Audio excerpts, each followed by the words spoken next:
Selamat pagi untuk kita semua. Marilah kita bersyukur kepada Tuhan karena penyertaan dan perlindungannya kita masih diberikan kesempatan untuk bersiaran di bumi ini. Marilah sebelum kita mendengarkan Injil pada hari ini, marilah kita menyiapkan hati dan batin kita untuk berdoa. Dalam nama Bapa dan Putra dan Roh Kudus. Amin. Allah Bapa kami dalam kerajaan surga, puji dan syukur kami haturkan kehadirat-Mu, karena begitu besar cinta dan kasih sayang-Mu, Engkau masih memberi kami nafas kehidupan hingga saat ini. Ya Tuhan, kami menyadari bahwa kami adalah manusia yang lemah, manusia yang penuh dengan salah dan dosa.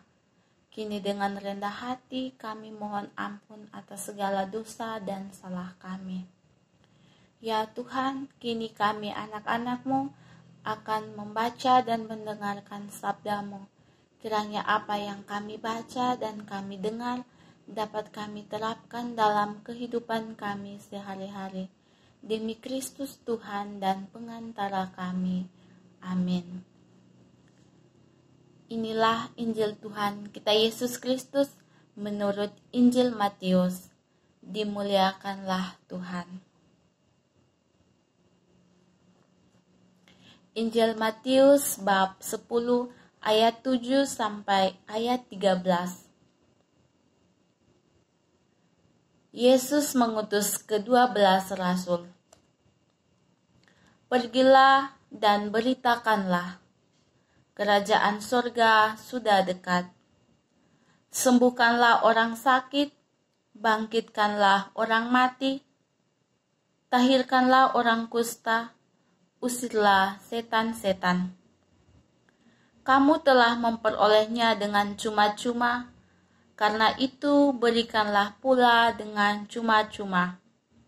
Janganlah kamu membawa emas atau perak atau tembaga dalam ikat pinggangmu. Janganlah kamu membawa bekal dalam perjalanan. Janganlah kamu membawa baju 2 helai, kasut atau tongkat, sebab seorang pekerja patut mendapat upahnya. Apabila kamu masuk kota atau desa, carilah di situ seorang yang layak dan tinggallah padanya sampai kamu berangkat. Apabila kamu masuk rumah orang, berilah salam kepada mereka. Jika mereka layak menerimanya, salammu itu turun ke atasnya. Jika tidak, salammu itu kembali kepadamu. Demikianlah Injil Tuhan, terpujilah Kristus. Marilah kita mendengarkan renungan.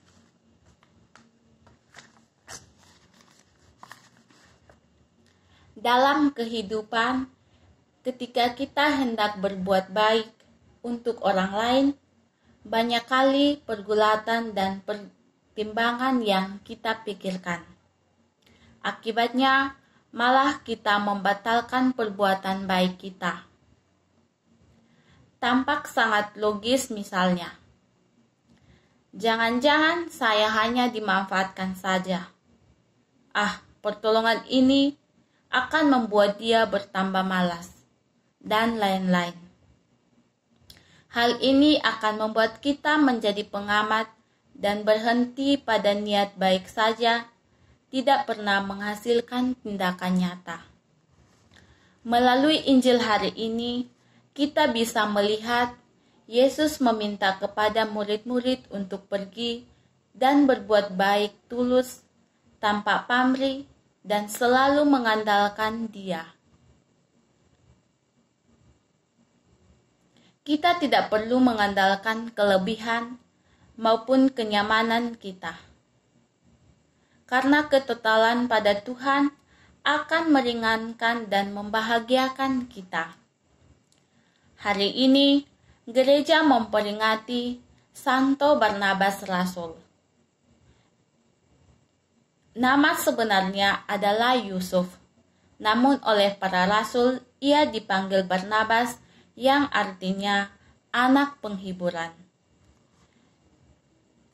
Ia banyak melakukan pelayanan bersama dengan Paulus yang saat itu lebih dikenal dengan nama Saulus.